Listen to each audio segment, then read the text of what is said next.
الحمد لله رب العالمين والصلاة والسلام على أشرف الأنبياء والمرسلين وعلى آله وأصحابه أجمعين. أما بعد، عن عبد الله بن عمر رضي الله تعالى عنه قال: قال رسول الله صلى الله عليه وسلم: ثلاث مهلكات وثلاث منجئات وثلاث كفارات وثلاث درجات.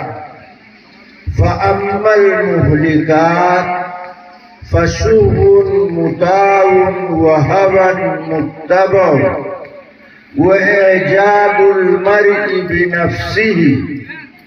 وأما المنجئات فالعدل في الغضب والرضا والقصد في الفقر والغنى وخشية الله تعالى في السر والعلانية. وأما الكفارات فانتظار الصلاة بعد الصلاة وإسباغ الوضوء في السبرات ونقض الأقدام إلى الجماعة. وأما الدرجات فإطعام الطعام وإفشاء السلام والصلاة بالليل والناس نيام، او كما قال علیہ الصلاۃ والسلام. علماء کرام، حاضرین جلسہ، پردہ نشین خواتین، اللہ تعالیٰ کی مہربانی، اس کا احسان اور کرم ہے کہ سردی کے موسم میں یہ دینی اصلاحی ایمانی پروگرام جس میں آپ نے ضروری باتیں سماعت فرمائی، میں نے آپ کے سامنے ایک لمبی حدیث پڑھی. اس حدیث کا ترجمہ اور ہلکا خلاصہ میں آپ کی خدمت میں عرض کروں گا. اس حدیث میں اللہ کے پیغمبر علیہ السلام نے 12 باتیں بیان فرمائی. 3 کام وہ جس آدمی کے اندر 3 باتیں پائی جاتی ہیں وہ آدمی ہلاکت کے اندر مبتلا ہے. اس کے بعد 3 باتیں بتائی جس کے اندر یہ 3 عادتیں پائی جائیں وہ آدمی ہلاکت سے نجات پا جائے. اس کے بعد 3 باتیں بتائی کہ جس آدمی کی زندگی میں یہ 3 باتیں پائی جائیں اللہ اس عمل کی برکت سے اس کے گناہ کو معاف کرتے رہتے. یہ اعمال اس کے گناہ کے لیے کفارہ. آخر میں پھر 3 بات اللہ کے نبی نے بتایا کہ جس آدمی کی زندگی میں یہ 3 باتیں پائی جائیں تو اللہ تعالیٰ اس کا درجہ دنیا آخرت میں بلند کرتے رہتے. ایسا آدمی دنیا آخرت میں نیک نام رہے گا جس کی زندگی میں یہ 3 باتیں پائی جائیں. اس طرح آپ نے 12 باتیں بیان فرمائی ہیں. 3 چیزیں وہ جس سے انسان بربادی میں مبتلا ہوتا ہے اور 3 چیزیں وہ جس سے انسان ہلاکت سے نجات پاتا ہے اور 3 باتیں وہ جو انسان کے گناہوں کے لیے کفارہ اور 3 چیزیں وہ جس سے انسان کے درجات کو بلندی. آپ لوگ اگر کہیں تو وہ بات ہم آپ کو بتا دیں، ورنہ بغیر بتائے ہی بات ختم کر دیں. آپ جاننا چاہتے ہیں؟ کون جاننا چاہتا ہے؟ ذرا ہاتھ اٹھا. تو اب تھوڑی دیر کے لیے پوری توجہ کے ساتھ ہماری بات سنو تو انشاءاللہ فائدہ ہوگا. آدمی جب متوجہ ہو کر کے بات سنتا ہے تو بات سمجھ میں آتی ہے. اور بغیر توجہ کے سنتا ہے تو بات سمجھ میں نہیں آتی. صرف سن لینا یہ کافی نہیں، سننے کے ساتھ ساتھ سمجھنا بھی ضروری. ایک شاعر صاحب تھے، یہ قاری صاحب شعر پڑھتے ہیں، یہ شاعر نہیں، آپ ان کو نہ سمجھیے. وہ شاعر صاحب شعر پڑھتے بھی تھے، شعر کہتے بھی تھے، شعر کہنے کا طریقہ بھی سکھاتے. وہ استاد شاعر کہلاتے تھے.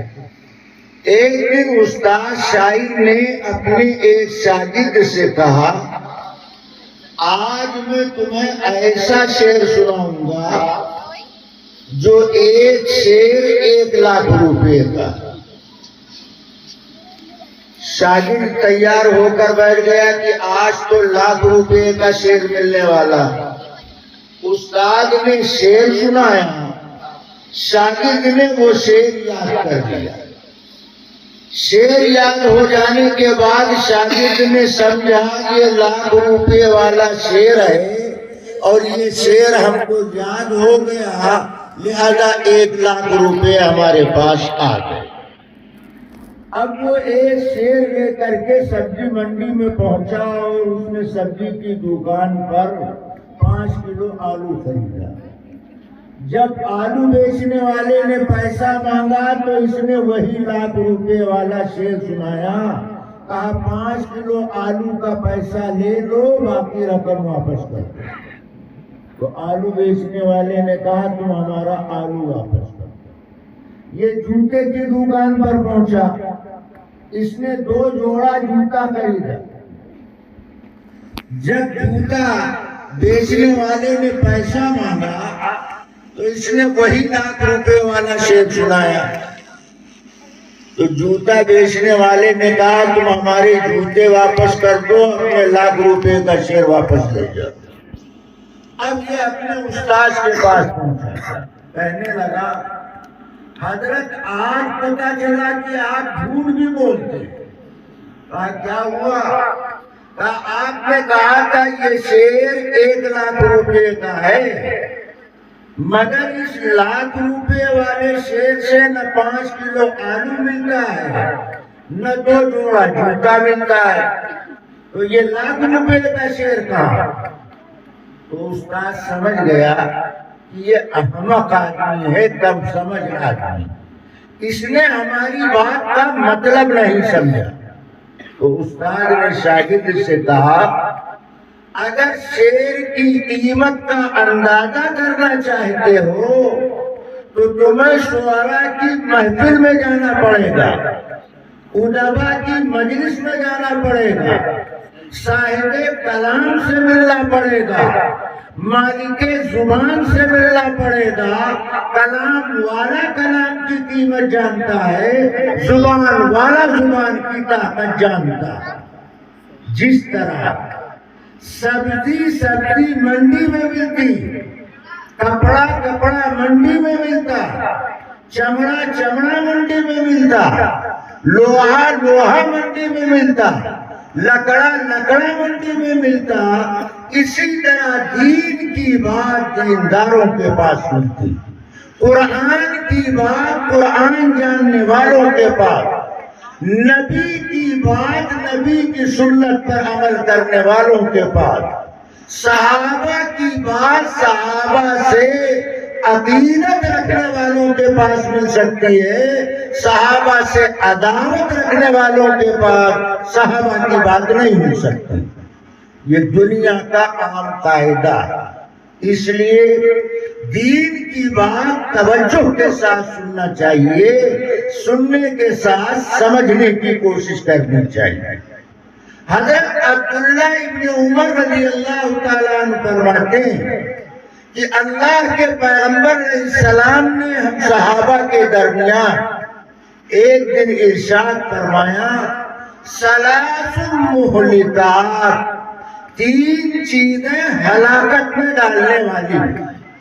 جس آدمی کے اندر یہ 3 باتیں پائی جائیں گی ایسا آدمی دنیا میں بھی برباد رہے گا اور آخرت میں بھی ناکام رہے گا. وہ 3 چیزیں کون سی ہیں؟ اللہ کے نبی فرماتے ہیں فشوہ مطاع وہوى متبع واعجاب المرء بنفسه، ایسی لالچ جس کی اتباع کی جائے، یعنی جس کے اندر خود غرضی پائی جائے، مطلب پرستی، ابن الوقتی، جو کچھ کرتا ہے صرف اپنے لیے، اپنے علاوہ کسی کا بھلا چاہنے کے لیے تیار نہیں۔ لالچ بہت بری چیز ہے، دنیا کی لالچ، عہدے کی لالچ، شہرت کی لالچ، دولت کی لالچ، اور اپنے آپ کو اچھا سمجھنے کی لالچ شریعت میں یہ مذموم ہے، برا۔ مگر دین کی لالچ دل میں اگر پیدا ہے تو دین کی لالچ شریعت میں بری نہیں۔ دنیا کی لالچ تو بری، دین کی لالچ بری نہیں۔ دین کی لالچ کا مطلب یہ ہے کہ اگر کسی کے اندر یہ جذبہ پیدا ہوتا ہے کہ ہم دین کے اندر آگے بڑھ جائیں تو شریعت میں یہ چیز بری نہیں۔ حضرت عبداللہ ابن عمر ایک دن حضرت ابو ہریرہ کے پاس آئے اور کہا ابو ہریرہ تم اللہ کے نبی کی کوئی بات بتائیے، یعنی اللہ کے نبی کی کوئی حدیث سنائی۔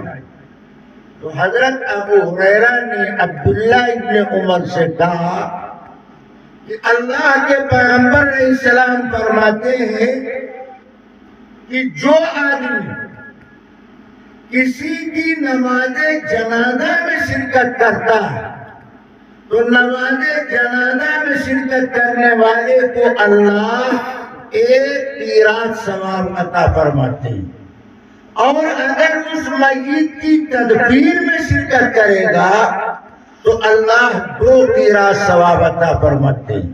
اور قیراط فرمایا یہ وہ پہاڑ سے بڑا ہے، اللہ اس سے زیادہ اجر عطا فرماتے ہیں۔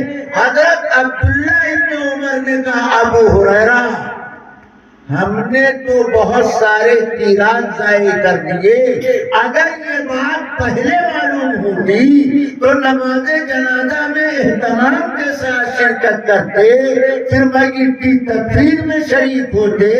اس دین کی لالچ کا اظہار حضرت عبداللہ ابن عمر نے ابو ہریرہ کے سامنے کیا، تو دین کے اعتبار سے اگر لالچ ہو تو شریعت میں برا نہیں۔ دنیاوی لالچ سے اللہ کے نبی نے منع کیا کہ جس آدمی کے اندر خود غرضی مطلب پرستی پائی جائے، لوگوں کو نفع پہنچانے کا جذبہ نہ ہو، تو انسان کو یہ عادت ہلاکت میں ڈالتی۔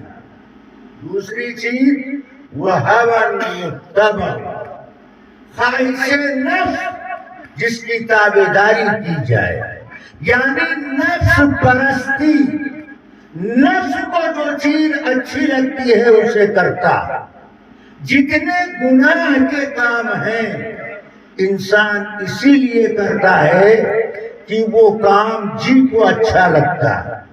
حالانکہ مسلمان کا کام یہ ہونا چاہیے ہم وہ کام کریں جو اللہ رسول کو اچھا لگتا ہے، مگر ہم وہ کام کرتے ہیں جو ہمارے جی کو اچھا لگتا ہے۔ ہم طبیعت کے تقاضے پر عمل کرتے ہیں، شریعت کے تقاضے پر عمل نہیں کرتے۔ رات کی تنہائی میں لحاف کے اندر انٹرنیٹ چالو کر کے گندی ننگی فلمیں انسان اس لیے دیکھتا ہے کہ اس کے جی کو یہ بات اچھی لگتی۔ اللہ کے نبی فرماتے ہیں جو نفس کی تابعداری کرے گا وہ ہلاکت کے اندر مبتلا رہے گا، بربادی اس کی مقدر بنے گی۔ نماز پڑھنا جی کو اچھا نہیں لگتا، قرآن پڑھنا جی کو اچھا نہیں لگتا، اجنبی لڑکی کو للچائی نظر سے دیکھنا یہ جی کو اچھا لگتا ہے، اس لیے انسان وہ کام کرتا ہے جس سے اللہ رسول منع کرتے ہیں۔ فرمایا جس کے اندر یہ عادت پائی جائے وہ انسان ہلاکت کے اندر مبتلا رہے گا۔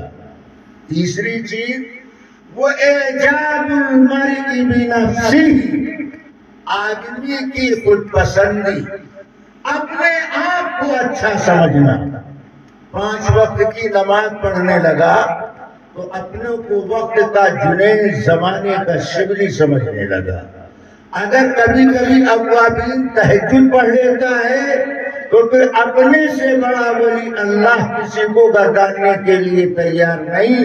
یہ انسان کے لیے بربادی کا سامان۔ مسلمان کی زندگی کس طرح؟ جتنا بھی عمل کرو یہ سوچو ہم سے زیادہ اچھا عمل کرنے والے لوگ موجود ہیں۔ حضرت ابو ہریرہ کو اللہ کے نبی نے نصیحت فرمائی تھی، انظر الی ما هو تحت ولا تنظر الی من هو فوق۔ اے ابو ہریرہ، دنیا کے معاملے میں اپنے سے نیچے والوں کو دیکھو اور دین کے معاملے میں اپنے سے اونچے والوں کو دیکھو۔ ہم نے ترتیب الٹ دیا، ہم دین کے معاملے میں اپنے سے نیچے والے کو دیکھتے ہیں۔ ہم تو 5 وقت کی نماز پڑھتے ہیں، فلاں تو جمعہ بھی نہیں پڑھتا۔ اللہ کے نبی کہتے ہیں دنیا کے معاملے میں اپنے سے نیچے والے کو دیکھو۔ اگر تمہیں 2 روٹی مل رہی ہے تو ان کو دیکھو جو بھوکے پیٹ سوتے، تم اللہ کا شکر ادا کرو۔ اور دین کے معاملے میں اپنے سے اونچے والے کو دیکھو کہ یہ 5 وقت کی نماز بھی پڑھتا ہے، ساری سنتیں سارے نوافل بھی پڑھتا ہے، تو اپنے کیے پر تکبر بڑائی پیدا نہیں ہوگی۔ فرمایا آدمی کی خود پسندی، اپنے آپ کو اچھا نہیں سمجھنا، انسان کو ہلاکت میں ڈالنے والی۔ لہذا ہر انسان کو اپنی کمی پر نظر ڈالنی چاہیے، تب وہ اپنی اصلاح کی فکر کرے گا۔ اور اگر اپنی خوبی اچھائی کو دیکھے گا تو کبھی اپنی اصلاح کی فکر نہیں کر سکتا ہے۔ اس لیے اللہ کے پیغمبر نے فرمایا جن میں یہ 3-4 چیزیں پائی جائیں وہ ہلاکت کی طرف لے جانے والی۔ پہلی چیز ہے لالچ کا پیدا ہونا، بخل کا پیدا ہونا، خودغرضی پیدا ہونا۔ اور دوسری چیز ہے نفس پرستی، نفس کو جو چیز اچھا لگے اس کو کر رہا، اللہ رسول کی بات نہیں مان رہا۔ اور تیسری چیز ہے خود پسندی، اپنے آپ کو نیک پاک اللہ والا سمجھنا۔ آدمی کو اپنی کمی پر نظر ڈالنی چاہیے، اپنی خوبی کمال پر نظر نہیں ڈالنی چاہیے۔ دنیا کے معاملے میں اپنے سے کمزور کو دیکھو گے تو اپنی حالت دیکھ کر کے اللہ کا شکر ادا کرو گے، اور دین کے معاملے میں اپنے سے آگے والے کو دیکھو گے تو کبھی عجب اور تکبر کے اندر مبتلا نہیں ہوگے۔ یہ چیز انسان کو بربادی میں مبتلا کر دیا کرتی ہے۔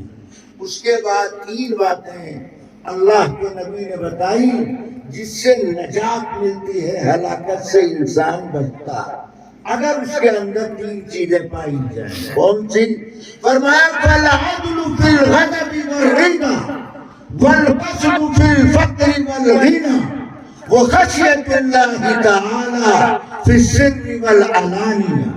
پہلی چیز غصے میں اور خوشی میں انصاف کرنا، نجات دلانے والی پہلی چیز غصے میں اور خوشی میں عدل کرنا، اعتدال پر باقی رکھنا، یہ انسان کو نجات دلانے والا عمل۔ کیوں؟ غصہ ہر انسان کی فطرت میں ہے، جیسے نیند لگتی ہے، نیند آتی ہے، بھوک لگتی ہے، ایسے انسان کی طبیعت میں اللہ نے غصے کا مادہ پیدا کیا۔ غصہ نبی کو بھی آتا ہے، ولی کو بھی آتا ہے۔ غصہ آنا یہ انسان کی فطرت میں داخل ہے، مگر غصے پر باقی رہنا، غصہ برداشت نہ کرنا، یہ اپنے آپ کو پریشانی میں مبتلا کرنا۔ اللہ کے نبی کہتے ہیں نجات دلانے والی پہلی چیز غصے اور خوشی میں عدل کرنا، غصے میں مغلوب الغضب نہ ہو جائے۔ زیادہ تر غلطی انسان غصے میں مغلوب ہو کر کے انجام دیتا. ایک مسلمان کا غصہ وہ بھی اللہ کی رضا کے واسطے ہونا چاہیے. مسلمان کی خوشی بھی اللہ کے واسطے ہونی چاہیے. حضرت علی رضی اللہ تعالیٰ عنہ کے سامنے ایک یہودی ہے اور اس نے آ کر کے محمد رسول اللہ صلی اللہ علیہ وسلم کو گالی دی. علی نے جب نبی کے بارے میں یہودی کی زبان سے گالی کے جملے سنے تو حضرت علی کو غصہ آ گیا. اور غصہ اتنا آیا کہ یہودی کو پکڑ کر کے زمین پر پٹک دیا اور پٹک کر کے اس کے سینے پر چڑھ گئے. یہودی نیچے پڑا ہے، حضرت علی اس کے سینے پر سوار. اتنے میں یہودی نے زمین پر لیٹے لیٹے حضرت علی کے منہ پر تھوک دیا. جب علی کے منہ پر تھوکا تو حضرت علی نے اس یہودی کو چھوڑ دیا. لوگوں نے کہا علی تم بھی غضب کے آدمی ہو، ابھی تک اس کے سینے پر بیٹھے تھے، جب اس نے آپ کے منہ پر تھوکا تو آپ نے اس کو چھوڑ دیا. تو حضرت علی نے فرمایا دیکھو میں نے اس کو زمین پر پٹکا تھا اس بات پر کہ اس نے میرے نبی کو گالی دی. نبی کو گالی دی تو ایمان والے کو غصہ آئے گا، مگر جب اس نے میرے منہ پر تھوکا، اب اگر میں اس کو مارتا تو یہ غصہ اپنی ذات کے لیے ہوتا. میرا تو غصہ نبی کی محبت میں تھا. اب میں اگر اس کی پٹائی کرتا یہ اپنی ذات کے لیے غصے پر عمل کہلاتا. اللہ کے نبی نے بتایا ہے الغضب من الشیطان والشیطان خلق من النار. غصہ یہ شیطان کے اثر سے پیدا ہوتا ہے اور شیطان یہ آگ سے پیدا کیا گیا. اسی لیے جس آدمی کو غصہ آتا ہے وہ لال پیلا ہونے لگتا. اگر بیٹھا ہے تو اٹھ کھڑا ہوتا، اگر اٹھ کھڑا ہے تو پھر وہ چلنے لگتا. اللہ کے نبی نے علاج بھی ضد بتایا. اگر کھڑے ہونے کی حالت میں غصہ آئے بیٹھ جاؤ، غصہ ٹھنڈا پڑ جائے گا. اگر بیٹھنے کی حالت میں غصہ آئے لیٹ جاؤ، غصہ ٹھنڈا پڑ جائے گا. پانی پی لو، غصہ بجھا جائے گا. وضو کر لو، غصہ کم ہو جائے گا، ختم ہو جائے گا. غصہ ہمیشہ شیطان کے اثر سے پیدا ہوتا. نوجوان غصے پر بے قابو ہو کر کے جوان بیوی کو طلاق دے دیتے، پھر مفتی کے پاس آ کر گردن جھکا کر بولتے مفتی صاحب میں نے غصے میں طلاق دیا.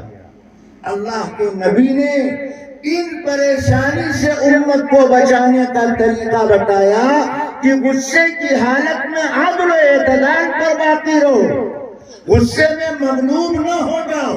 غصہ آنا فطری بات ہے، غصہ آئے گا، مگر غصے میں مغلوب ہو کر کے کوئی ایسی بولنا، کوئی ایسا کام کرنا جو ایمان والے کی شان کے خلاف ہو، یہ اس کے واسطے پریشانی کا ذریعہ ہے. فرمایا خوشی اور غصے میں اعتدال پر باقی رہنا یہ نجات دلانے والا عمل ہے، ہلاکت سے بچانے والا عمل.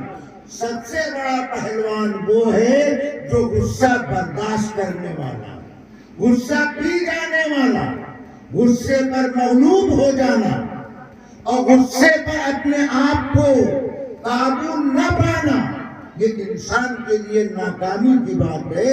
اس لیے فرمایا پہلی چیز غصہ اور خوشی میں اعتدال پر باقی رہنا یہ نجات دلانے والا عمل. اور دوسری چیز والقصد فی الفقر والغنى، تنگ حالی اور خوشحالی میں میانہ روی اختیار کرنا. کیا مطلب؟ اللہ تعالیٰ جس حال میں رکھے اس کنڈیشن میں اللہ کے دین کے لیے خرچ کرنے والے بنو. آج معاملہ الٹا ہے. اگر مسجد کے لیے کوئی کہتا ہے یا مدرسے کے لیے تو بہت سے لوگوں کی جیب پر قہر پڑ جاتا ہے. لیکن شادی بیاہ میں باراتیوں خرافاتیوں کو گرانے کے لیے ہم پیسہ پانی کی طرح بہا دیا کرتے ہیں. اللہ کے نبی فرماتے ہیں کہ تنگی اور خوشحالی میں درمیانہ روی اختیار کرو. مثلا 1,00,000 روپے کا مالک اگر کوئی ہے تو اس کے لیے 1,000 روپیہ اللہ کے دین کے لیے خرچ کرنا مشکل نہیں، اور ایک آدمی 10,000 روپے کا مالک ہے، اس کے لیے 100 روپیہ اللہ کے دین کے لیے خرچ کرنا مشکل نہیں۔ یہ 10,000 روپے والا 100 روپے خرچ کرے اور 1,00,000 روپے والا 1,000 روپے خرچ کرے، یہ میانہ روی کے ساتھ خرچ کرنا، اور جہاں خرچ کرنے کی ضرورت نہیں ہے وہاں قرضہ لینا، زیور گروی رکھ کر کے انتظام کرنا، اپنے آپ کو بربادی کے حوالے کرنا ہے۔ آج مسلمان باراتی خرافاتی کی خدمت کے لیے پیسہ پانی کی طرح بہاتے، جبکہ باراتیوں کا شریعت میں کوئی شمار نہیں، یہ کسی کھانے میں نہیں لائے گئے، بارات کا نکاح سے کوئی رشتہ نہیں، یہ خالص رسم ہے، عبادت۔ اگر کوئی پوری زندگی ایک مرتبہ بھی باراتی بن کر نہ جائے تو قیامت میں اس سے سوال نہیں ہوگا، اس کا شریعت دین سے کوئی رشتہ نہیں۔ مگر عجیب بات ہے، تھوڑی سنجیدگی سے ہم غور کریں، جب آپ کے پاس باراتی کے لیے کارڈ آتا ہے تو شادی کارڈ پر لڑکے کا نام ہے، لڑکے کے باپ کا نام، گھر کا پورا پتہ۔ گاڑی باراتیوں کے لیے لڑکے کا باپ انتظام کرتا ہے۔ آپ شیروانی پہن کر سرما دانی خالی کر کے پوری طرح خرافاتی بن کر بشکل باراتی برآمد ہوتے ہیں اور اس کی گاڑی میں بیٹھ جاتے ہیں۔ اب اس گاڑی میں آپ کو بٹھا کر لے جا کر کے لڑکی کے باپ کے دروازے پر اتار دیا جاتا ہے۔ سوچو، لڑکے کے باپ نے گاڑی منگائی، لڑکے کے باپ نے کارڈ بھیجا، تو دعوت تو اس نے دیا، تو کھانا اس کو کھلانا چاہیے۔ یہ بلانے والا مگر کھلانے والا نہیں ہے، بلایا اس نے، سواری مہیا کیا، بٹھایا اور لے جا کر کے لڑکی کے باپ کے دروازے پر اتار دیا۔ آپ کو شرم نہیں آتی ہے؟ جس مالک مکان نے بلایا نہیں اس کے دروازے پر کھانے کے لیے پہنچ گئے۔ ہمیشہ رسم کی یہی حالت ہوتی ہے جس کی کوئی اثر نہیں ہوتی۔ بغیر بلاوے کا کھانا کھانے والا مہمان نہیں کہلاتا ہے، کچھ اور اس کو کہا جاتا ہے۔ تو باراتی بن کر کے جو لوگ کھاتے پیتے ہیں اس کا نکاح سے کوئی واسطہ، کوئی رشتہ نہیں ہے۔ جہاں مال خرچ کرنا چاہیے وہاں مال خرچ کرنے میں ہم بخل کرتے ہیں، اور جہاں نہیں خرچ کرنا چاہیے وہاں ہم پیسہ پانی کی طرح بہاتے ہیں۔ آگے غور کیجیے، باراتی سارے نقد اور مہر ادھار، جو ضروری ہے وہ ادھار، اور جس کا کوئی شمار قدار نہیں وہ نقد۔ رسم کا یہی حال ہوتا ہے۔ آگے بڑھو، مہر نکاح میں ادھار پڑھا ہے، تو قاضی نے مہر معجل کر کے نکاح پڑھا دیا۔ اب یہ بیوی رخصت ہو کر کے آ گئی، اب یہ جوان جب بوڑھا ہو کر مرنے لگا تو بڑھیا کو چارپائی کے قریب بلا کر کے دھیرے دھیرے کہتا ہے مہر معاف کر دینا۔ اللہ اکبر! جس عورت نے جوانی تمہارے ساتھ لگا دی، زندگانی تمہارے ساتھ بسر کر دیا، تم پیسے کے اتنے بڑے حریص لالچی پجاری بنے کہ اس کی جوانی زندگانی کو استعمال کیا اور اس کا حق مہر ادا نہیں کیا۔ کتنے بوڑھے مسلمان ایسے ہیں جو بیویوں کا حق مہر ادا کیے بغیر قبروں میں سو رہے ہیں، اور کفن کے کپڑے میں، چادر میں بیوی کا حق مہر بطور تک لپیٹ کر کے سو رہے ہیں۔ جہاں پیسہ خرچ کرنا چاہیے، جو بیوی کا حق واجب ہے وہ ادا نہیں کرتے، اور خرافاتیوں کو کھلانا، سواری کا انتظام کرنا، جس کا شریعت میں کوئی حصہ حق نہیں ہے وہاں پیسہ خرچ کرتے ہیں۔ یہ رسم و رواج کی چیزیں کہلاتی ہیں۔ اللہ کے پیغمبر علیہ السلام فرماتے ہیں خوشحالی اور تنگحالی میں میانہ روی اختیار کرنا چاہیے، جہاں شریعت خرچ کرنے کو کہے وہاں خرچ کرو۔ کیا تھا؟ مکہ کے لوگ لڑکیوں کو زندہ مارتے تھے۔ محمد رسول اللہ صلی اللہ علیہ وسلم تعلیم و تربیت کے نتیجے میں اس گندے سماج میں ایسے لوگ پیدا ہونے لگے جو لڑکیوں کو زندہ مارنا ضروری سمجھتے تھے، وہ لڑکیوں کی پرورش کو عبادت سمجھنے لگے، لڑکیوں کی پرورش کو عبادت سمجھنے لگے۔ اور کل جو لڑکیوں کا مہک کھا جایا کرتے تھے، نبی کی تعلیم و تربیت کے نتیجے میں وہ لڑکیوں کو ترکہ میں حصہ دینا اپنی ذمہ داری سمجھنے لگے۔ لڑکیوں کو ترکہ میں حصہ دیتے نہیں۔ ارے لڑکیوں کو ترکہ میں حصہ کہاں سے دیں گے جب بیوی کو حق مہر دینے کے لیے تیار ہے؟ لڑکیوں کو ترکہ سے محروم کیا جاتا۔ یہ سب کیوں ہو رہا ہے؟ اس لیے کہ مال کی بیجا محبت ہمارے دل کے اندر سوار ہے۔ اللہ کے پیغمبر علیہ السلام فرماتے ہیں خوشحالی تنگحالی میں میانہ روی سے خرچ کرنا یہ نجات دلانے والا عمل۔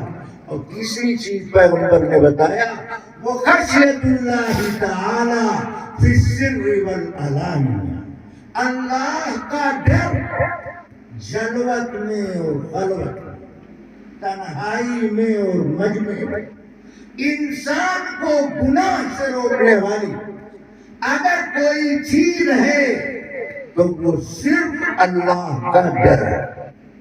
اگر دل میں اللہ کا ڈر ہوگا، اللہ کا ڈر ہونے کا مطلب اللہ ہم کو ہر حال میں دیکھ رہا ہے۔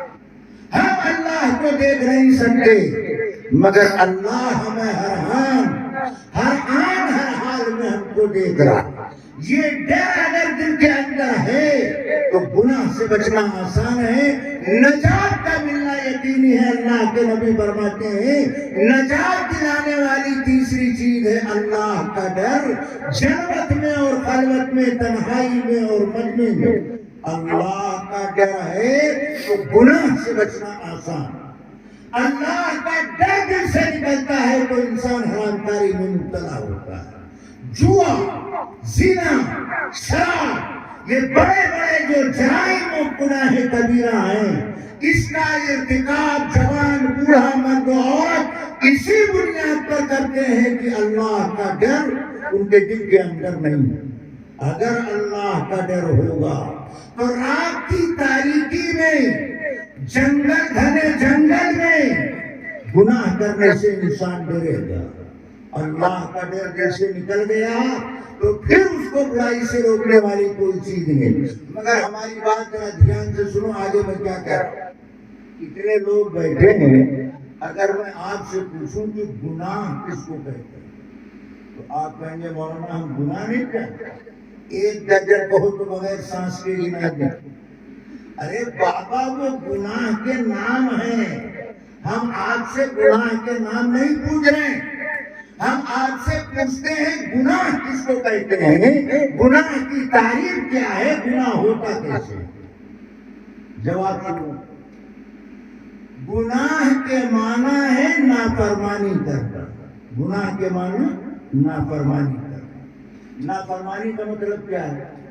نافرمانی کا مطلب یہ ہے اپنے بڑے کی بات نہ ماننا، یہ ہے نافرمانی۔ اب بڑے کی بات نہ ماننے کی دو شکلیں، بڑا کسی کام کے کرنے کو کہے اس کو نہ کرنا، یہ بڑے کی بات نہ ماننا۔ بڑا کسی بات سے منع کرے اس سے نہ رکنا، یہ بڑے کی بات نہ ماننا۔ اگر چھوٹا بڑے کی بات نہ مانے تو اس کو سماج میں نافرمانی کرنے والا کہا جاتا ہے۔ اگر ایمان والا اللہ رسول کی بات نہ مانے تو شریعت کی نظر میں اس کو گناہ کہا جاتا ہے۔ اس گناہ سے بچانے والا، روکنے والا اگر کوئی چیز ہے تو وہ اللہ کا ڈر ہے۔ اللہ کے پیغمبر اس موقع پر فرماتے ہیں خشیت اللہ تعالی فی السر والعلانیہ، اللہ کا ڈر جلوت میں اور خلوت میں۔ اگر یہ دولت ایمان والے کے پاس ہے تو وہ نجات کمانے والا ہے وہ ہلاکت سے بچنے والا. اللہ کے ڈر کی وجہ سے گناہ سے بچنا آسان. رات کی تاریکی میں حضرت عمر بن خطاب کے خلافت کے زمانے میں ماں نے لڑکی سے کہا تھا دودھ میں پانی ملا دے. لڑکی نے ماں کو جواباً کہا اماں امیر المومنین کی طرف سے دودھ میں ملاوٹ پر پابندی. تو ماں نے کہا امیر المومنین دارالخلافہ میں آرام کر رہے ہیں. لڑکی نے کہا اماں اگر عمر سو رہا ہے تو عمر کا خدا تو نہیں سو رہا, اللہ کو جاگ رہا ہے. اللہ کو نہ نیند آتی ہے نہ اونگ آتی ہے. حضرت عمر دروازے کے باہر کھڑے بیٹی ماں کی رات کی تاریکی میں گفتگو سن رہے تھے. مکان پر نشان لگایا, اس لڑکی سے اپنے لڑکے کا رشتہ کیا جو رات کی تاریکی میں اللہ سے اتنا ڈرتی ہے کہ اپنے ماں کو بھی اللہ سے ڈراتی ہے. اللہ کا ڈر انسان کو گناہ سے روک سکتا ہے. حضرت عبداللہ ابن عمر نے پہاڑی کی چوٹی پر چرواہے سے کہا تھا بکری دے دو. تو چرواہے نے کہا میں تو نوکر ہوں, مالک نہیں ہوں, بکریوں کا مالک تو کوئی اور. تو حضرت ابن عمر نے کہا میں تمہیں ترکیب بتاتا ہوں, ایک بکری بیچ دو تم کو پیسہ مل جائے گا, ہم کو بکری مل جائے گی, ہماری بھوک مل جائے گی, پیاس بجھ جائے گی, اور تم پیسہ لے لینا میں تم کو گوشت بھی دوں گا. اس چرواہے نے کہا مسافر فَأَيْنَ اللَّهُ, اللہ کہا مالک یہاں نہیں ہے مگر مالک کا مالک, ہم سب کا مالک اللہ تعالیٰ موجود ہے. حضرت عبداللہ ابن عمر نے اس چرواہے کی بات پہاڑ کی چوٹی پر سننے کے بعد فرمایا اس زمین پر جب تک اللہ سے ڈرنے والے ایسے بندے رہتے ہیں انسانوں پر کبھی ظلم نہیں ہو سکتا ہے. ظلم کا شکار انسان ہوتا ہے جب وہ اللہ سے نڈر بے خوف ہو جاتا ہے. اللہ کا ڈر اتنی بڑی دولت, اتنی بڑی دولت. اللہ کے پیغمبر نے ایک واقعہ ذکر فرمایا, بخاری شریف میں یہ واقعہ لکھا ہوا. اللہ کے نبی فرماتے ہیں ایک آدمی بڑا سخت گنہگار, یعنی ہر طرح کا گناہ کرتا ہے اور حرام کمائی سے اپنے اولاد کی پرورش کرتا ہے. بوڑھا ہو گیا, مرنے کے دن قریب آ گئے تو اس نے اپنے اولاد کو جمع کر کے کہا کہ بیٹو میں تو مرنے والا ہوں اور تم سب جانتے ہو میں ہر حرام کام کرتا تھا, اسی حرام آمدنی سے تمہاری پرورش کرتا تھا. میں نے تمام بڑے بڑے گناہ کا ارتکاب کیا, لہذا اللہ نے اگر ہم کو پکڑ لیا تو اللہ ہم کو چھوڑے گا نہیں. اس لیے جب میں مر جاؤں تو مجھ کو آگ میں جلا دینا, جلانے کے بعد کچھ راکھ دریا میں ڈال دینا اور کچھ میری راکھ ہوا میں اڑا دینا. لڑکوں نے باپ کی وصیت کے مطابق مرنے کے بعد باپ کو جلایا, اس کے راکھ کو کچھ دریا میں ڈالا, کچھ ہوا میں اڑایا. اللہ کے نبی فرماتے ہیں اللہ اس شخص کو زندہ کرے اور جب وہ زندہ کھڑا ہوگا اللہ ان سے پوچھیں گے تو نے اپنے اولاد کو یہ تاکید کیوں کیا کہ اس کو آگ میں جلانا, رات پانی میں ڈالنا, ہوا میں اڑانا. تو وہ جواب دے گا اللہ یہ میں نے اس لیے کہا کہ مجھے تیرا ڈر تھا کہ تو اگر پکڑ لے گا تو مجھ کو چھوڑے گا نہیں, تیرے ڈر کی وجہ سے میں نے اولاد کو یہ کرنے کو کہا. اللہ تعالیٰ فرمائیں گے جب تو مجھ سے اتنا ڈرتا ہے تو جب میں نے تیرے سارے گناہ معاف کر دیے. اللہ کا ڈر بندے کے لیے نجات کا سامان, اللہ کا ڈر بندے کو گناہ سے, حرام کاری سے بچانے کا سامان. انتظام ہے, بغیر اللہ کے ڈر کے گناہ سے بچا نہیں جا سکتا. اور ڈر یہ لفظ بار بار میں نے استعمال کیا, ڈر اللہ کا ڈر. یہ لفظ بولتے ہیں سمجھتے ہیں, میں دوسری طرح سمجھاتا ہوں, دھیان سے سنو. ڈر ایسی چیز ہے کہ کسی چیز کا ڈر لگ جائے تو وہ کام کرنا انسان کے لیے آسان ہو جاتا ہے. مثلا کوئی نوجوان کسی کمپنی میں ملازم ہے، کمپنی میں کارخانے میں اس کی ڈیوٹی صبح 6 بجے، وہ ملازم کمپنی کی ملازمت سے ڈرتا ہے کہ اگر 6 بجے میں ڈیوٹی پر نہیں پہنچا تو کہیں کمپنی ہمیں نکال نہ دے، مالک ہمیں باہر نہ کر دے، اس لیے سردی گرمی برسات ہر دن صبح 6 بجے سے پہلے وہ اپنی کمپنی پہنچنے کی کوشش کرتا ہے۔ امتحان کے زمانے میں راتوں کو جاگ کر کے امتحان کی تیاری کرتے ہیں، ڈر کس کا؟ امتحان میں کہیں فیل نہ ہو جائے۔ فیل ہونے کا ڈر بچے کے دل میں پیدا ہوا تو رات میں جاگنا اس کے لیے آسان، ملازمت جانے کا ڈر نوجوان کے دل میں پیدا ہوا تو 6 بجے کمپنی پہنچنا اس کے لیے آسان۔ اللہ کا ڈر اگر مسلمان کے دل میں پیدا ہوگا تو پھر گناہ سے بچنا اس کے لیے آسان کیوں نہیں؟ جب اللہ کا ڈر دل میں پیدا ہوتا ہے تو اللہ اس کے لیے گناہ سے بچنے کا راستہ آسان کر دیتے۔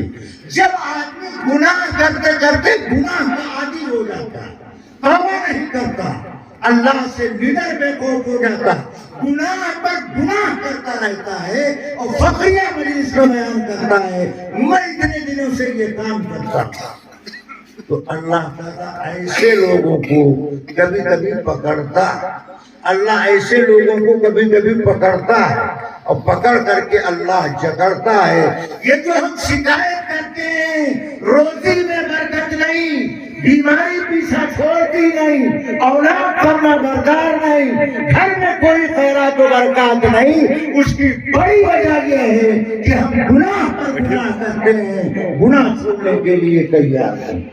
گناہ یہ اللہ کے غضب کو دعوت دینا، اللہ کو کھلا کھلا ناراض کرنا۔ اس لیے محمد رسول اللہ صلی اللہ علیہ وسلم نے فرمایا نجات دلانے والی تیسری چیز اللہ کا ڈر۔ جلوت میں اور خلوت میں تنہائی میں بیٹھ کر کے یہ سوچو اللہ نے زندگی دے رکھی ہے، اللہ زندگی لینے پر آئے تو کون روک سکتا؟ کتنے لوگ اس بیماری کی نظر ہو گئے۔ ارے جو زندہ بچے ہیں اللہ کو یاد کرو، زندگی کی قدر کرو، گناہوں سے توبہ کرو، زندگی میں سدھار پیدا کرو۔ رات کی تنہائی میں بیٹھ کر کے رات کی تاریکی میں اللہ کے سامنے رو کر اپنے پوری زندگی کے گناہ کو معاف کراؤ۔ آگے اللہ کے پیغمبر علیہ السلام فرماتے ہیں ثلاث کفارات، 3 چیزیں یہ گناہوں کے لیے کفارہ۔ اگر یہ 3 کام کرو گے تو اللہ تمہارے اعمال نامے سے گناہ صاف کرتے رہے۔ جیسے کپڑا گندا ہو جاتا ہے، برتن گندا ہو جاتا ہے، بستر گندا ہو جاتا ہے تو گندے بستر کو جھاڑو لگا کر صاف کرتے ہیں، گندے کپڑے کو صابن لگا کر اور گندے برتن کو پاؤڈر مانجھن لگا کر صاف کرتے ہیں۔ ایسے گناہ کرنے کی وجہ سے ایمان والے کا دل گندا ہو جاتا ہے، گناہ کرنے کی وجہ سے ایمان والے کا اعمال نامہ گندا ہو جاتا ہے۔ اس کے ساتھ کرنے کا طریقہ کیا؟ اللہ کے نبی فرماتے ہیں اس کی زندگی میں یہ 3 باتیں پائی جائیں گی تو ان تینوں باتوں کی وجہ سے اللہ اس کے گناہ کو معاف کرتے رہتے ہیں۔ یہ اعمال اس کے گناہوں کے لیے کفارہ۔ پہلی چیز فرمایا انتظار الصلاۃ بعد الصلاۃ، ایک نماز کے بعد دوسری نماز کا انتظار۔ فجر کی نماز پڑھ کے آئے، ظہر سے پہلے دل میں کھٹکا پیدا ہونے لگا ظہر کی نماز پڑھنا، ظہر کا وقت قریب آ گیا، ظہر کی نماز کے لیے جانا، ایک نماز کے بعد دوسری نماز کا انتظار کرنا۔ یہ انتظار والی کیفیت اللہ کی نظر میں اتنی بابرکت ہے کہ اللہ اس کی وجہ سے اس کے اعمال نامے سے گناہ صاف کرتے رہتے ہیں۔ اب یہ جماعت سے پہلے وضو کر کے مسجد میں جا کر کے بیٹھ گیا، دھیان سے سنو میں کیا کر رہا ہوں، باوضو مسجد میں بیٹھا ہے، نہ تلاوت کر رہا ہے، نہ تسبیح پڑھ رہا ہے، نہ درود پڑھ رہا ہے، چپ چاپ باوضو بیٹھا ہے۔ کیوں؟ ابھی نماز کا وقت ہوگا، میں امام کی ابتدا میں فرض نماز ادا کروں گا، یہ فرض نماز کے انتظار میں باوجود مسجد میں بیٹھا ہے، کچھ بھی نہیں پڑھ رہا، مگر اللہ کی نظر میں یہ نماز کا انتظار کرنے والا نمازی، نماز کا انتظار کرنے والا نمازی اتنا محترم ہے، اتنا مکرم ہے کہ اللہ اس نمازی کے پاس فرشتہ بھیجتا ہے اور اس فرشتے کو اللہ حکم دیتے ہیں، جا اس نمازی کے لیے تو دعا کر۔ اللہ اکبر، فرشتہ تو معصوم ہے، اللہ کا بھیجا ہوا، کوئی کام فرشتے کے ذمہ نہیں، صرف اس نمازی کے لیے دعا کر جو نماز کے انتظار میں بیٹھا ہے۔ اللہ صرف یہ نہیں کہتے کہ جا کر اس نمازی کے لیے دعا کر، بلکہ اللہ اس فرشتے کو دعا کے کلمات بھی سکھاتے ہیں، دعا کے جملے بھی بتاتے ہیں کہ اس نمازی کے لیے تجھے کیا دعا کرنا۔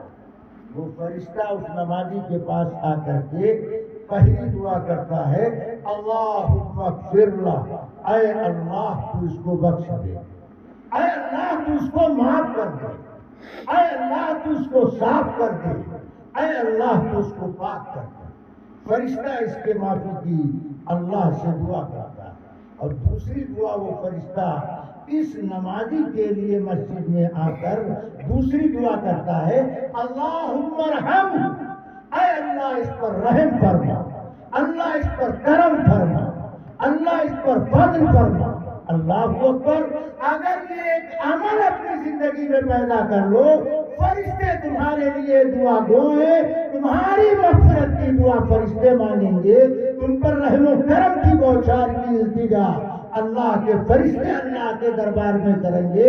اللہ کے نبی فرماتے ہیں، ایک نماز کے بعد دوسری نماز کا انتظار کرنے والا نمازی اللہ کی نظر میں ایسا درجہ رکھتا ہے کہ اللہ اس پاک جذبے کے بدولت اس کے گناہوں کا کفارہ کرتا ہے۔ ایک دوسرے موقع پر اللہ کے نبی نے فرمایا، رجل قلبہ معلق فی المساجد، ایسا آدمی جس کا دل مسجد میں لگتا رہتا، جس کا دل مسجد میں اٹکا رہتا، ایک نماز پڑھ کر کے آیا، دوسری نماز کے بارے میں سوچ رہا ہے، اگر دل میں یہ کیفیت پیدا ہوتی ہے، اللہ کے نبی فرماتے ہیں یہ نمازی ایسا محترم مکرم ہے کہ کل یوم المحشر میں جب اللہ کے عرش کے سائے کے علاوہ کوئی سایہ نہیں ہوگا تو اللہ اس نمازی کو اپنے عرش پاک کے سائے میں رکھے گا، جو ایک نماز کے بعد دوسری نماز کا انتظار کیا کرتا ہے۔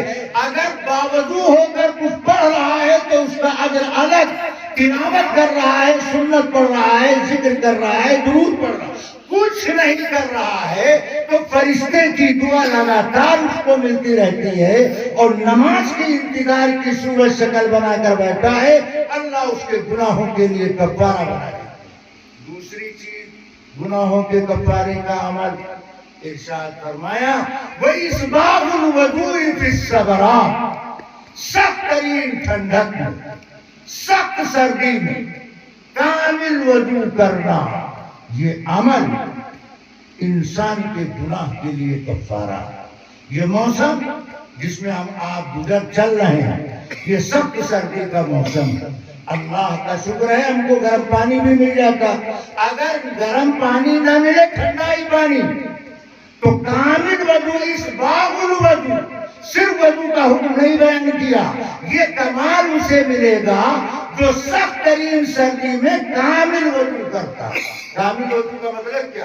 کامل وضو کا مطلب یہ ہے کہ سردی میں کھالیں خشک ہو جاتی ہیں، کھالیں خشک ہو جاتی ہیں، اس میں چرچراہٹ پیدا ہو جاتی ہے، تو جب وضو کرنے لگے تو اعضائے وضو کو رگڑ کر کے، مل کر کے، مسل کر کے دھویا کرے تاکہ اعضا تربتر ہو جائیں، کہیں خشکی باقی نہ رہنے پائے۔ سردی کے موسم میں وضو کرنے کی حالت میں اس کا خاص خیال رکھنا چاہیے۔ اللہ کے نبی فرماتے ہیں سخت ترین سردی میں کامل وضو کرنے سے اللہ اس عمل کی برکت سے اس کے گناہوں کے لیے کفارہ بنا دیا کرتے ہیں۔ اور دوسری وجہ یہ بھی ہے کہ اعضائے وضو جب دھویا کرو، وضو میں چہرہ دھو، ہاتھ دھو، تو دھوتے وقت یہ سوچا کرو کہ جو عضو ہم وضو کی حالت میں دھو رہے ہیں اللہ اس عضو سے گناہ معاف کر رہے ہیں. جیسے پانی کے قطرے ہاتھ سے ٹپک رہے ہیں ایسے ہاتھ دھونے کی حالت میں وضو کی وجہ سے اللہ اس عضو کے گناہ کو معاف کرتے ہیں. یہ سوچ کر کے عمل کرنا چاہیے. عمل جب سوچ کر متوجہ ہو کر کرتا تو عمل کے اندر طاقت و روحانیت جان اور جامعیت پیدا ہوتی ہے. اور تیسری چیز جو گناہوں کے لیے کفارہ حضرت محمد رسول اللہ صلی اللہ علیہ وسلم فرماتے ہیں وَنَقْلُ الْأَقْدَامِ إِلَى الْجَمَاعَةِ پیدل چل کر مسجد جماعت سے نماز ادا کرنا. جماعت پکڑنے کے لیے پیدل چل کر مسجد آنا. یہ جو پیدل چل کر قدم سے چل کر مسجد جماعت کے لیے آ رہا ہے ہر قدم پر اللہ اس کا ایک گناہ معاف کرتا ہے. ایک گناہ معاف کرتا ہے, ایک نیکی اسے عطا کرتا ہے. ہر قدم پر گناہ معاف کیے جاتے ہیں.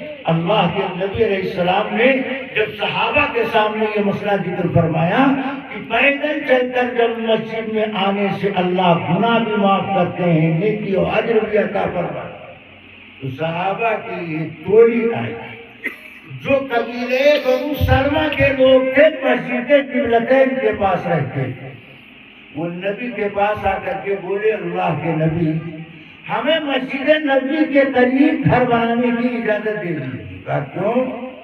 آپ مسجد قبلتین کے پاس رہتے ہیں, وہاں سے چل کر ہر نماز میں مسجد نبی میں جماعت پکڑنا ہمارے لیے مشکل ہو رہا ہے, اس لیے ہم چاہتے ہیں مسجد نبی کے قریب آ جائیں تاکہ ہر نماز میں جماعت کے ساتھ ہم شریک رہیں. اللہ کے نبی نے فرمایا یہاں آنے کی ضرورت نہیں ہے, جتنا چل کر کے اللہ کے گھر کی طرف آؤ گے ہر قدم کے بدلے اللہ ایک نیکی عطا فرمائے گا اور اللہ ایک گناہ معاف کرے گا. تو تین اعمال یہ گناہوں کے لیے کفارہ ہیں. پہلی چیز ہے ایک نماز کے بعد دوسری نماز کے انتظار میں دل لٹکا ہوا ہے, اللہ اس سے گناہ معاف کرتے رہتے ہیں.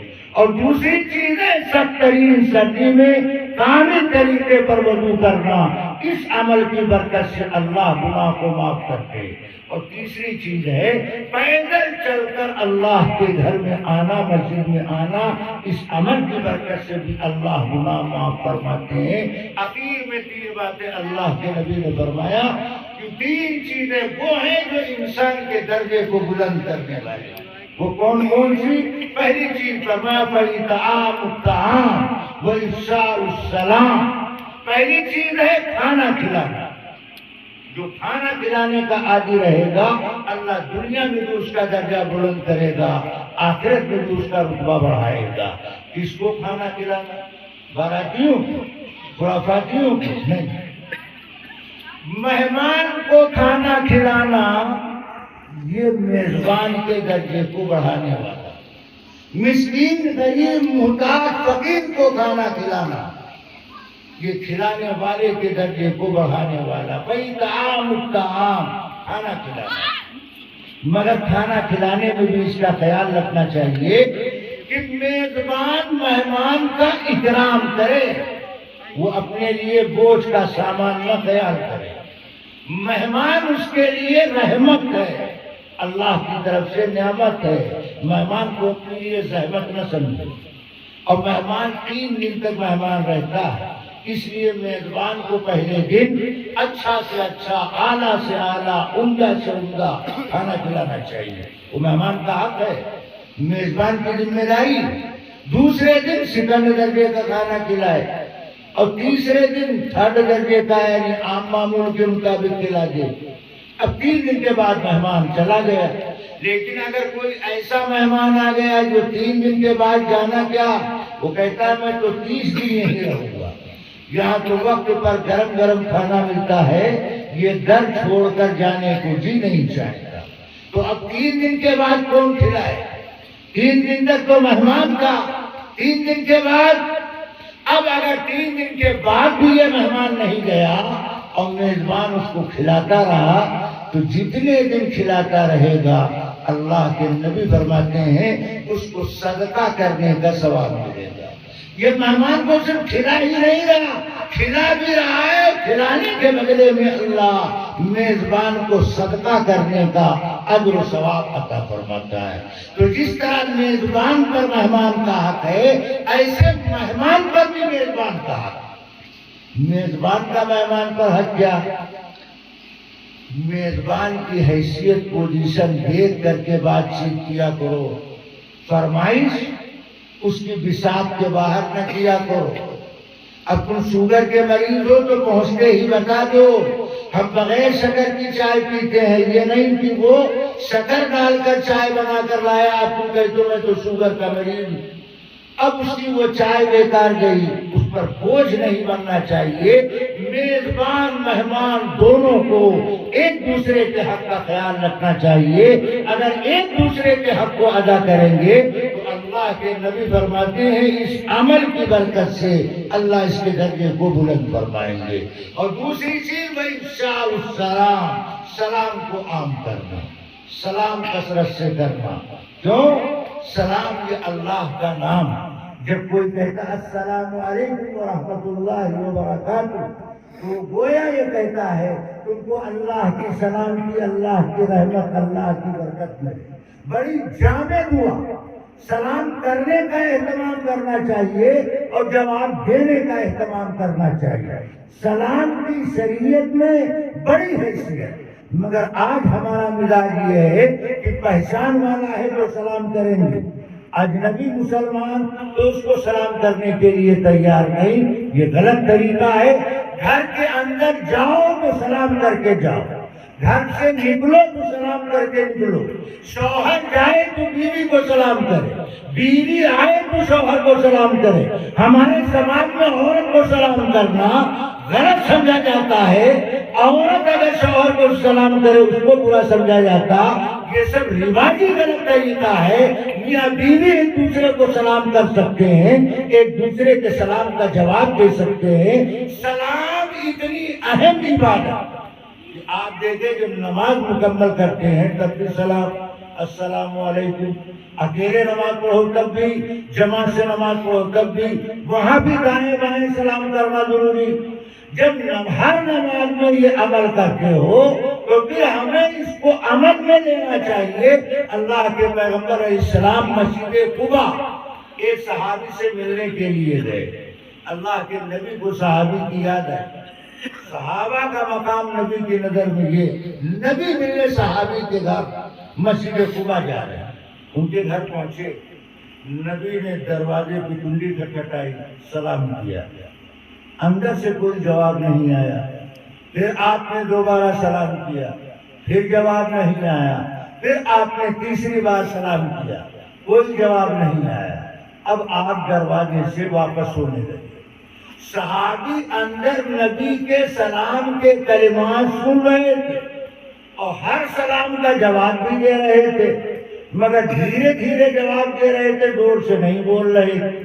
جب نبی تیسری بار سلام کر کے واپس لوٹنے لگے تو یہ صحابی دوڑ کر کے باہر نکلے، اللہ کے نبی سے کہا کہ اللہ کے رسول آپ ہمارا گھر چھوڑ کے کہاں جا رہے؟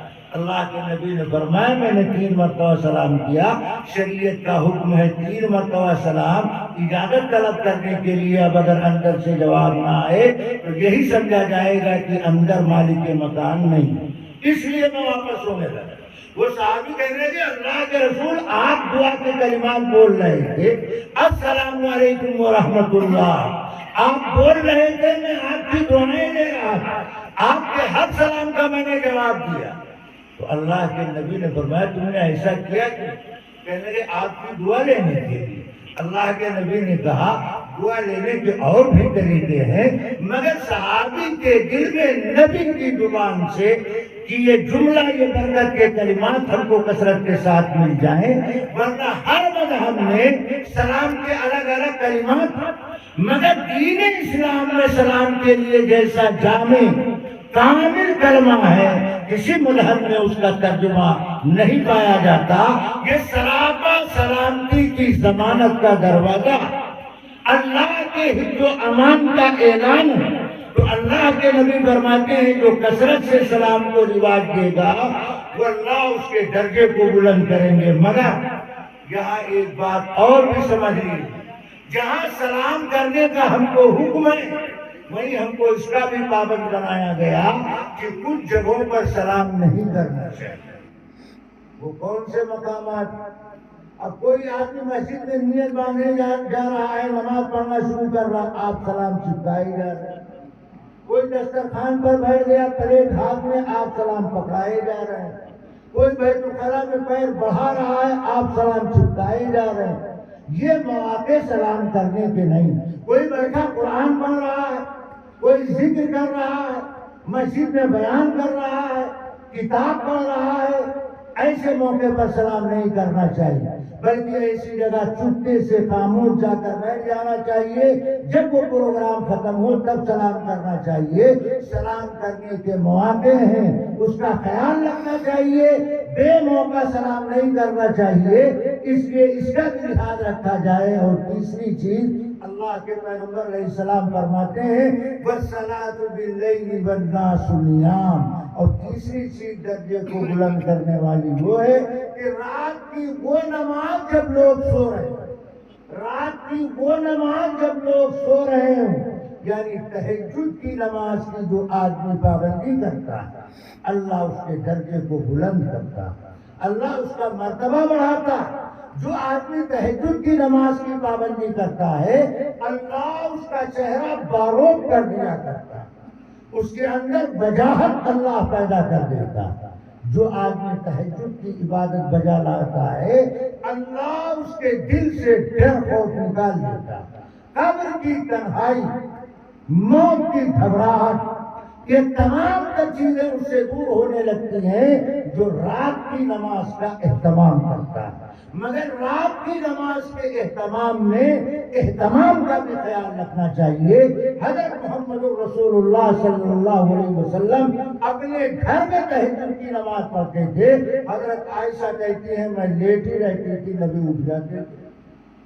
فتح الباب رویدا، نبی آہستہ سے دروازہ کھولتے، آہستہ دروازہ بند کرتے، آہستہ سے نماز شروع کر دیتے تاکہ سونے والوں کی نیند میں خلل واقع نہ ہونے پائے۔ تہجد کی نماز اس طرح نہ پڑھو کہ محلے والے جاگ جائیں یا مسجد میں سوئے ساتھی اٹھ کر بیٹھ جائیں، نہیں، رات کی تاریکی میں تنہائی کی یہ عبادت ہے۔ جس قدر اس کے اندر یہ سوئی خاموشی تنہائی ملحوظ خاطر رکھو گے، اللہ اس عبادت کا نور عطا فرمائے گا، اللہ اس عبادت کی برکت عطا فرمائے گا۔ ایسے آدمی کے لیے نماز پڑھنا آسان ہو جاتا ہے، اور جو آدمی تہجد کی پابندی کرنے لگتا ہے، اللہ اس کے دل کے اندر نرمی پیدا کرتا ہے، اللہ کی محبت اس کے دل میں پیدا ہو، اور جس کے دل میں اللہ کی محبت ہوگی، حضرت محمد رسول اللہ صلی اللہ علیہ وسلم کی بھی محبت ہوگی، اللہ و رسول اللہ کی محبت مل جائے، ایسا دل نرم دل بن جاتا ہے۔ اس کے لیے اللہ کے سامنے رونا، اللہ سے مانگنا، اللہ سے کہنا، اللہ سے باتیں کرنا سب آسان ہو جایا کرتا ہے۔ تو اللہ کے نبی فرماتے ہیں اور رات کی نماز جب لوگ سو رہے ہوں، جو آدمی اس کا اہتمام کرتا ہے، اللہ اس کے درجے کو بلند فرماتے ہیں۔ یہ کل 12 باتیں ہوئی، میں دوبارہ ریپیٹ کیے دیتا ہوں تاکہ 12 باتیں آپ کو اثر نو تازہ ہو جائے۔ نبی نے پہلے 3 وہ باتیں بتائی جس سے انسان ہلاکت میں مبتلا ہوتا ہے۔ پہلی چیز خود غرضی، لالچ۔ دوسری چیز خواہش نفس کی تابع داری، طبیعت چاہی باتوں پر عمل، یہ آدمی کو ہلاکت میں ڈالتا ہے۔ اور تیسری چیز خود پسند، کچھ کر لیا، نفلیں پڑھ لی، قرآن پڑھ لیا، صدقہ کر لیا، تو اب سمجھتے ہیں بڑے اچھے نیک پادشاہ، اگر ہرے درخت کو گھور کر دیکھ لیں تو یہ سوکھ جائے گا۔ یہ غلط فہمی نہ پالو، کتنا بھی عمل کرو یہ سوچو اللہ قبول کر لے، اس کی مہربانی، ورنہ ہمارے عمل کے اندر کوئی طاقت نہیں، ہم سے زیادہ اچھا کرنے والے لوگ، یہ جذبہ پیدا کرنا چاہیے۔ تو یہ 3 چیزیں ہلاکت میں ڈالتی ہیں، ایک تو خود غرضی، اور دوسرے نفس پرستی، اور تیسری چیز ہے خود پسندی، اور تین چیزیں انسان کو نجات دلاتی ہیں۔ پہلی چیز ہے غصہ اور خوشی میں اعتدال پر باقی رہنا، دوسری چیز ہے خوشحالی اور تنگی میں میانہ روی اختیار کرنا، اور تیسری چیز ہے اللہ کا ڈر جلوت میں اور خلوت میں۔ جتنا اللہ کا ڈر دل میں آئے گا گناہوں سے بچنا آسان ہو جائے گا، اور جتنا انسان گناہوں سے بچے گا، توبہ کرے گا، اللہ کی محبت اس کے دل میں بڑھتی جائے گی۔ یہ تین چیزیں انسان کو نجات دلانے والی۔ اس کے بعد فرمایا تین چیزیں انسان کے گناہوں کے لیے کفارہ۔ پہلی چیز ایک نماز کے بعد دوسری نماز کا انتظار کرنا۔ ایک نماز پڑھ کر آیا، دوسری نماز وقت آنے سے پہلے اس نماز کے بارے میں سوچنے لگا، تیاری کرنے لگا، چلنے لگا، تو یہ عمل اس کے گناہ کے لیے کفارہ۔ دوسری چیز سخت ترین سردی میں کامل وضو کرنا تاکہ اعضائے وضو خشک نہ رہنے پائیں، مل مل کر کے اعضائے وضو تر بتر کرنا۔ اور تیسری چیز مسجد پیدل چل کر جماعت میں شرکت کرنا، یہ عمل بھی انسان کے گناہوں کے لیے کفارہ۔ اخیر میں تین باتیں اللہ کے نبی نے بتائی جس سے مومن کا درجہ دنیا آخرت میں بلند ہوتا ہے۔ پہلی چیز ہے کھانا کھلانا، دوسری چیز ہے سلام کو عام کرنا، اور تیسری چیز ہے رات کی نماز کی پابندی۔ جب لوگ سو رہے ہوں اگر ان اعمال کو ہم اختیار کریں گے تو انشاءاللہ ہماری زندگی کے اندر سدھار پیدا ہوگا، ہمیں اپنی کمی کوتاہی خامی کا احساس ہوگا۔ انشاءاللہ ایسا کریں گے بھائی؟ کون کون عمل کرے گا؟ ذرا ہاتھ اٹھا۔ ماشاءاللہ اگر سب عمل کریں گے تو پھر مولانا شبیر صاحب کو ہمیں بلانے اٹھانے کی ضرورت نہیں، ایک ہی جھٹکے میں جب اتنے لوگ تیار ہو رہے ہیں۔ اللہ کا شکر ادا کرنا چاہیے، اور دین کی بات پر عمل کرنے کا آپ ارادہ کریں اور اللہ سے توفیق مانگیں کہ اللہ ارادہ کرنا ہمارے بس میں ہے، عمل کی توفیق آپ کے اختیار میں ہے، لہذا عمل کی آپ ہم کو ہمت دیجیے، اور جب ہمت مل جائے تو اسے استعمال کرنا شروع کر دو۔ اللہ تعالیٰ پھر اس کے اندر برکت خیر پیدا کریں گے۔ اللہ تعالیٰ ہم سب کو ان باتوں پر عمل کرنے کی توفیق عطا فرمائے، اور اللہ ہم سب کو دنیا آخرت کی ہر بھلائی نصیب فرمائے۔ وما علینا الا البلاغ۔ درود شریف پڑھ کر کے دعا کریں۔ اللہم صلی علی محمد النبی الامی وعلی آلہ واصحابہ اجمعین۔ ربنا آتنا فی الدنیا حسنۃ وفی الآخرۃ حسنۃ وقنا عذاب النار۔ ربنا ظلمنا انفسنا وان لم تغفر لنا وترحمنا لنکونن من